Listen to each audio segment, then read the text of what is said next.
The Galactic Council prided itself on 3,000 cycles of peace. 3,000. Can you imagine? My species can barely go 3 days without an argument over proper tentacle grooming techniques. But there we were, 57 species united in harmonious cooperation, spreading across the stars like a benevolent plague of goodwill and shared resources. The path to enlightenment is paved with compromise, Council Overseer Prell would drone on during every assembly. I swear, if I had to hear that phrase one more time, I might have compromised his face with my fist. But that's not the Council way. No, no. Violence was something we'd evolved beyond. Something primitive species did before they became civilized. Oh, how wrong we were. My name is Krell Zach, Senior Diplomatic Attached to the Council's First Contact Division. I'm the one who met them first, the humans. So really, this whole galactic mess is partially my fault. You're welcome. When our scouts discovered Earth, we were thrilled. A new species to welcome into our peaceful collective. The initial observations showed promise. They built magnificent structures, composed moving artistic works, and seemed to care deeply for their young. All excellent signs of a species ready for elevation to Council status. I'll never forget the day we landed in their United Nations courtyard. Such a quaint name. As if uniting nations was somehow impressive when we had united entire solar systems. The human representative, Ambassador Lena Thornton, approached our delegation with open arms and a disarming smile. Quite literally disarming, as our security detail actually powered down their defensive shields. Something about her manner just seemed so trustworthy. "We come in peace," she said, which we later learned was some kind of cultural joke among humans. They found it hilarious. We didn't get it until much, much later. "Your species shows great promise," I replied, following protocol. The Galactic Council welcomes the opportunity for cultural exchange and eventual membership. What happened next should have been our first warning. Ambassador Thornton's smile widened, and she said, "Membership? Well, that's certainly an interesting proposition. How soon can we join?" No questions about requirements? No negotiation of terms? Just immediate acceptance? Every other species we'd encountered had deliberated for at least a decade before committing to Council law. But these humans? Eager as hatchlings at feeding time. "There is a standard observation period of approximately 5 Earth years," I explained, somewhat taken aback. "Can we speed that up?" she asked, pulling out what they called a tablet device. "Our president is very excited about interstellar cooperation, and we'd like to fast-track things if possible." I should have been suspicious, but their eagerness seemed so innocent. Little did I know they were simply experts at appearing harmless. Over the next few months, our cultural exchange programs revealed some puzzling human behaviors. They engaged in recreational activities called sports that involved ritualized conflict. They consumed fiction about war and destruction for entertainment. And most disturbingly, they maintained military forces despite having no external threats. When I questioned Ambassador Thornton about these curiosities, she laughed, a sound I've come to associate with impending disaster. "Oh, that's just our history," she explained casually. "Every species has a violent past, right? We're evolving beyond it, just like you did." The Council ate it up. "See?" said Overseer Prell during our assessment meeting. "They acknowledge their primitive evolutionary phase and aspire to our enlightened state. This is precisely why the Council exists, to guide developing species toward peace." Their military? A relic they maintain out of tradition, our analysts concluded. Their obsession with conflict and entertainment? A way to channel aggressive instincts harmlessly, our psychologists theorized. Their sports? Physical competition promoting health and teamwork, our cultural experts declared. The Council voted unanimously to fast-track Earth's membership. Unprecedented. But humans were so charming, so adaptable, so convincing. 3 Earth years after first contact, Humanity joined the Galactic Council with a ceremony watched by billions across thousands of worlds. Ambassador Thornton signed the Treaty of Eternal Peace with such enthusiasm that she broke 2 ceremonial pens. "We have so much to learn from you all," she gushed during her acceptance speech. "And hopefully a few things to contribute as well."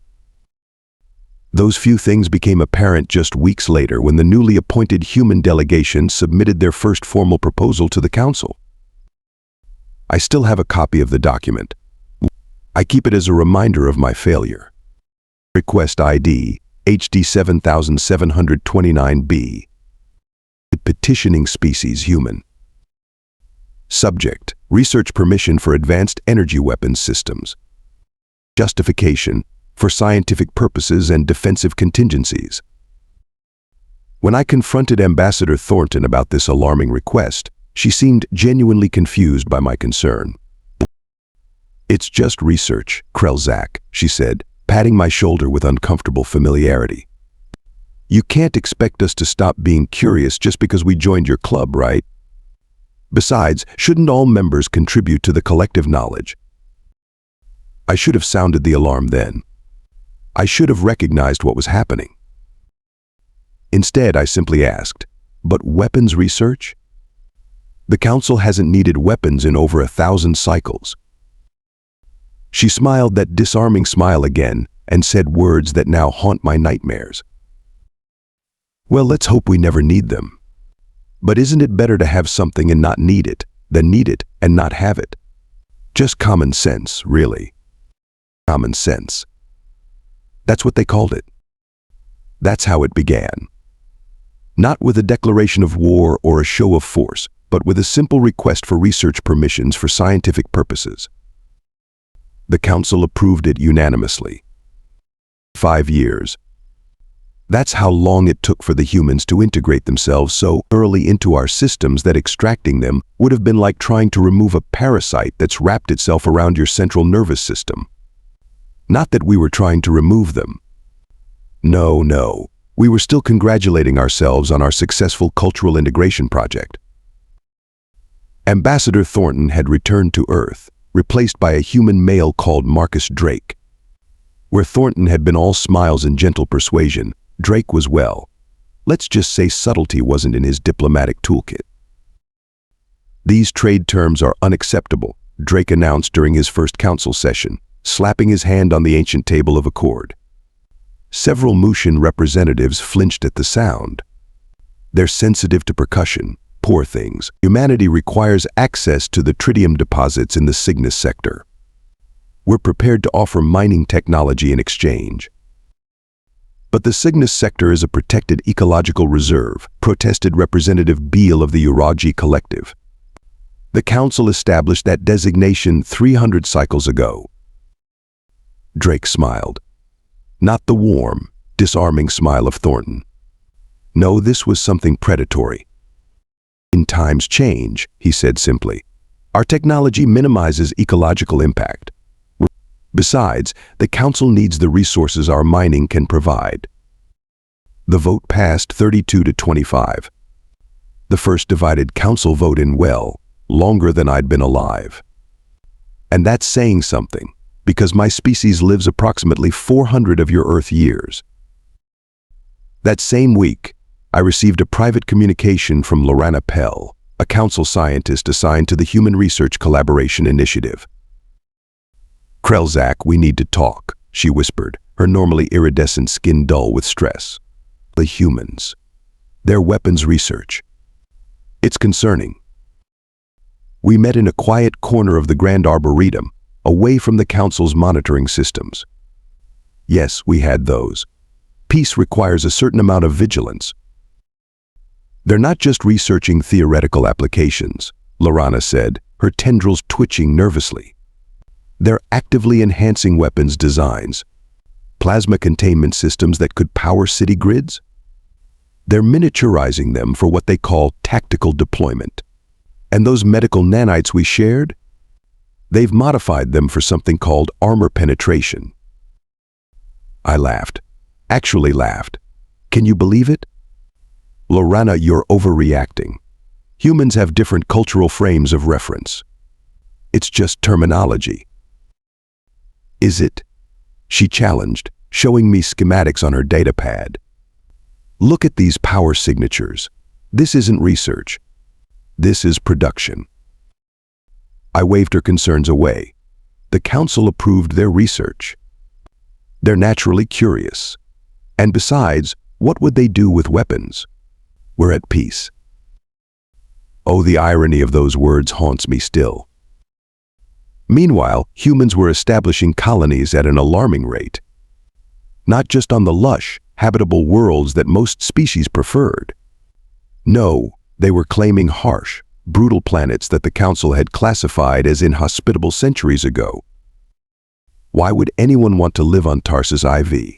Council Overseer Prell wondered during a private session. The gravity is crushing, the atmosphere is toxic, and the temperature fluctuations would kill most species. Humans call it challenging, I explained, repeating what Ambassador Drake had told me. They enjoy, and I quote, conquering difficult environments. It's apparently recreational for them. More warning signs, ignored like cosmic radiation alarms on a pleasure cruise. Then came the Proxima Beta incident. Humans had established a mining colony there, another inhospitable world with native predators the size of transport vehicles. When one of these creatures attacked the colony, the Council expected the humans would do the sensible thing, evacuate and request Council assistance for relocation. Instead, combat footage showed human miners, not soldiers, ordinary miners, performing defensive positions and fighting back with improvised weapons. They didn't just drive the creature away. They killed it. They butchered it. Then they threw a celebration and mounted its head in their community center. The Council was divided on how to respond.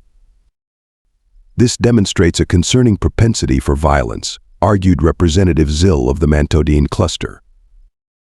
No, it shows admirable resourcefulness, countered Representative Jorah, one of the humans' most vocal supporters. They protected their people without Council intervention. Isn't self-sufficiency what we encourage? For the first time in generations, the Council chamber erupted in actual shouting. Shouting. In the Council chamber. Unprecedented doesn't begin to cover it. By the time order was restored, the Council had split into factions, those who admired the humans' efficiency and those who feared their methods. I, embarrassingly, was still in the former camp, cultural relativism and all that diplomatic nonsense we'd been trained in. Then came the trellis boundary situation. A minor territorial dispute between human colonists and Flaxian settlers, barely worth noting in the Council record. Until the emergency broadcast interrupted all Council communications. Attention all Council members. Human fleet detected mobilizing from Earth space. 73 vessels classified as warships. Destination, Trellis sector. Request immediate guidance. The Council chamber fell silent. Warships? The humans had built a fleet of warships. When? How? With what resources? I turned to find Ambassador Drake standing calmly by the chamber entrance, watching our reactions with what I now recognize as amusement. Is there a problem? He asked innocently. We're simply sending a diplomatic delegation to resolve the Trellis situation, with appropriate security. 73 warships is not security, Overseer Prell sputtered. It's an invasion force. Drake's expression hardened just slightly. Let's hope it doesn't come to that. And in that moment, I finally began to understand what we had invited into our peaceful galaxy. In the Vorax. Even their name sounds like something you might catch from swimming in unfiltered water. They were the only species ever denied Council membership due to their, shall we say, problematic approach to interspecies relations. Which is diplomatic speak, for they kept trying to eat the representatives from smaller species. For 3 centuries, the Vorax had been contained to their home system through a combination of trade restrictions and carefully negotiated boundaries. They were belligerent, yes, but manageable, until they encountered humans. The attack on New Dakota, a small human mining colony on the edge of Vorax space, should have been routine by Vorax standards. Swoop in, scare the inhabitants, steal resources, maybe sample a few locals as snacks. The typical Vorax greeting card. What they didn't expect was that humans had secretly fortified the colony. The Vorax lost 3 ships and nearly 200 warriors before retreating, but not before killing 47 human colonists. When news reached the Council, emergency session protocols were activated. I watched Ambassador Drake's face during the briefing. He appeared calm, taking notes on his tablet, occasionally asking for clarification on details. Too calm. "This aggression cannot stand," declared Overseer Prell. "The Council proposes immediate sanctions against the Vorax hegemony and dispatching a diplomatic mission to negotiate reparations for the human colony." The Council voted overwhelmingly in favor. Standard procedure. Civilized response. The way we'd handled conflicts for thousands of cycles. Drake said nothing during the vote. When it concluded, he and the entire human delegation simply stood and walked out of the chamber. No comment, no objection, no acknowledgement whatsoever. "That went well," chirped Representative Beale, oblivious to what the human's silence meant. I knew better. I'd spent enough time studying them by then. "We need to contact Earth immediately," I urged Overseer Prell after the session. "The humans aren't going to accept our diplomatic solution." "Nonsense," Prell dismissed. "They're council members. They've agreed to our principles of non-violent conflict resolution." "Have they?" I challenged. "Have they ever explicitly stated that they would follow council protocols for military engagement? Or did we just assume they would?" The stunned silence told me everything. I made 3 desperate attempts to reach Earth's central government. All communications were experiencing technical difficulties. I tried Drake's personal channel. "Ambassador Drake is unavailable at this time." I even attempted to contact former Ambassador Thornton. "This communication address has been deactivated." 48 hours after the council vote, we received the news. The Vorax homeworld was burning. Not figuratively, literally.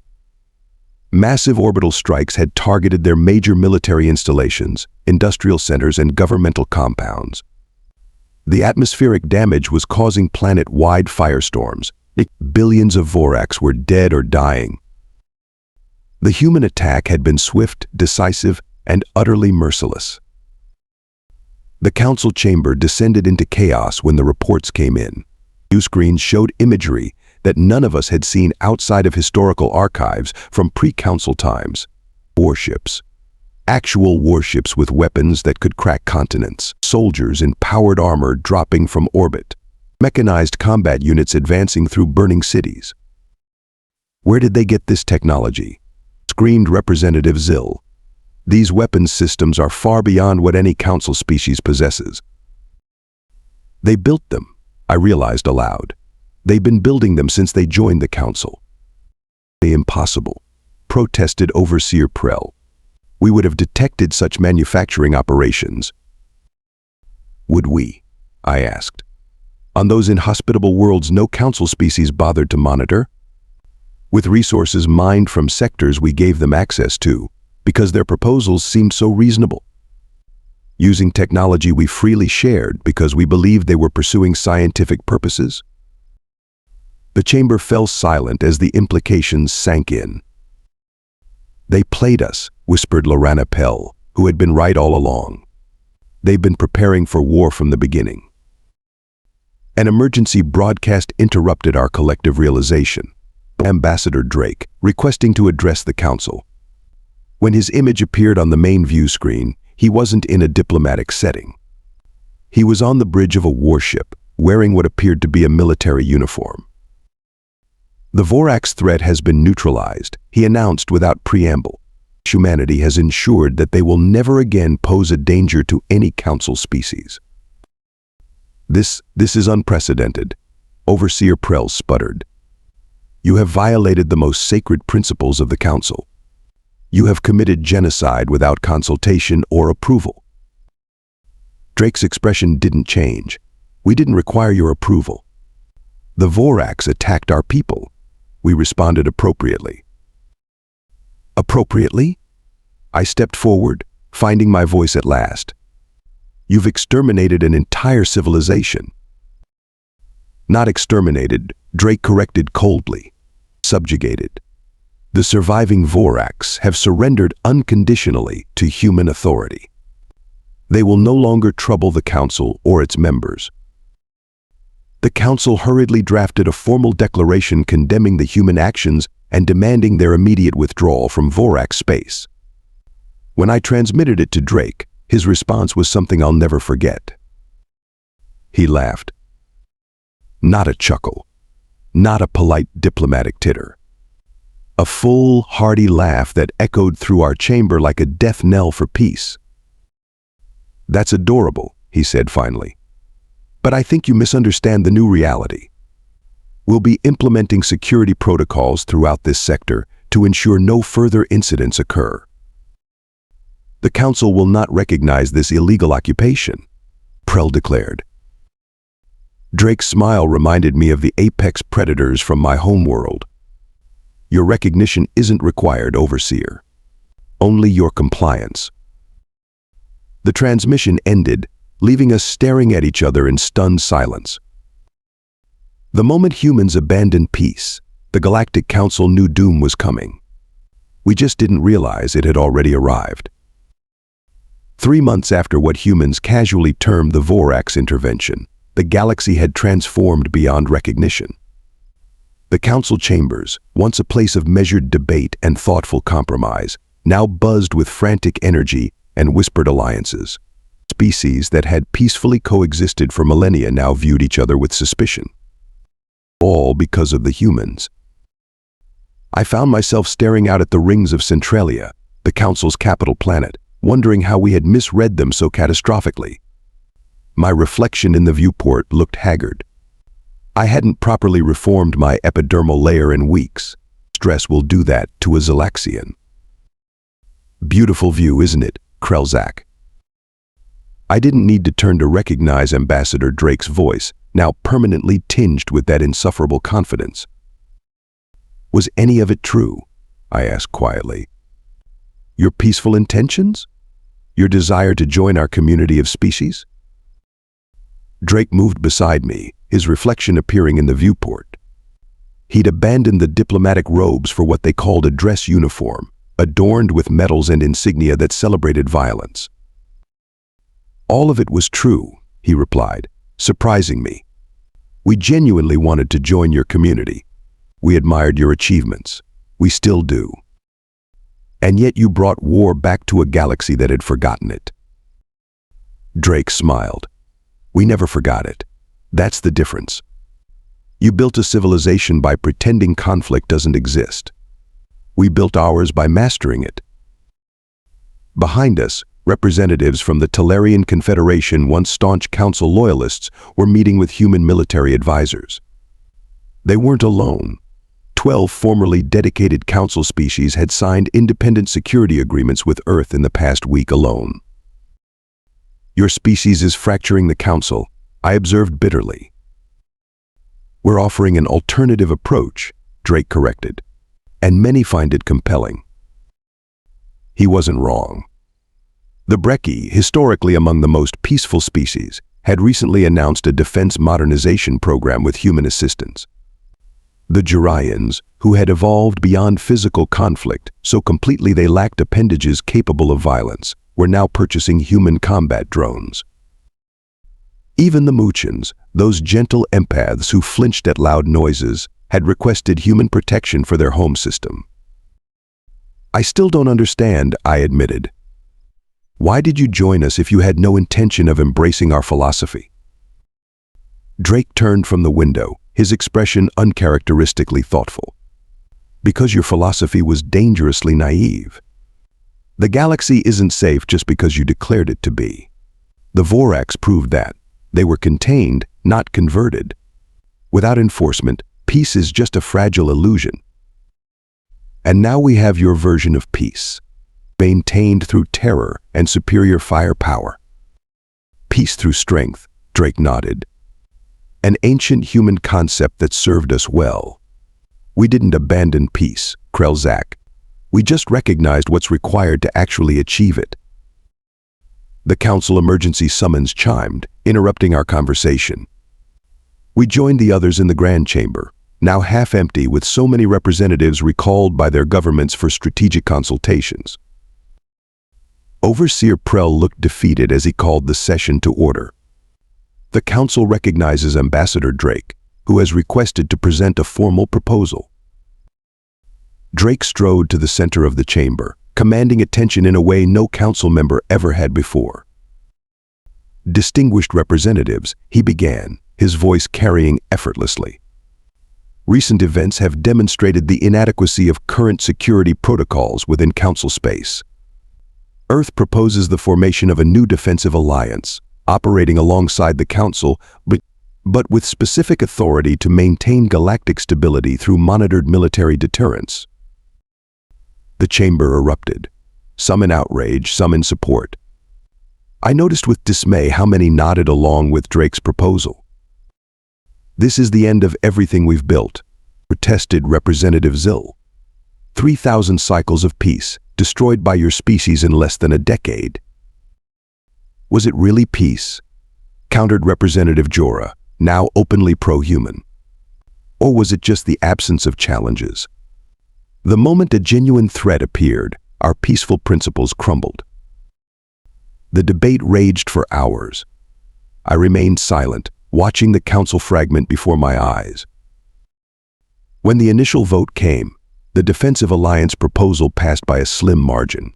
Humanity, the newcomers we had so eagerly welcomed, had fundamentally rewritten our civilization's foundation in less than 10 years. Later, I found Drake in the observation lounge again. "Are you satisfied?" I asked. "Now that you've remade the galaxy in Earth's image?" He shook his head. "This isn't Earth's image, Krelzak. This is reality. The galaxy was always dangerous. We just forced everyone to acknowledge it." "And what happens when another species builds better weapons than yours? When someone challenges human dominance?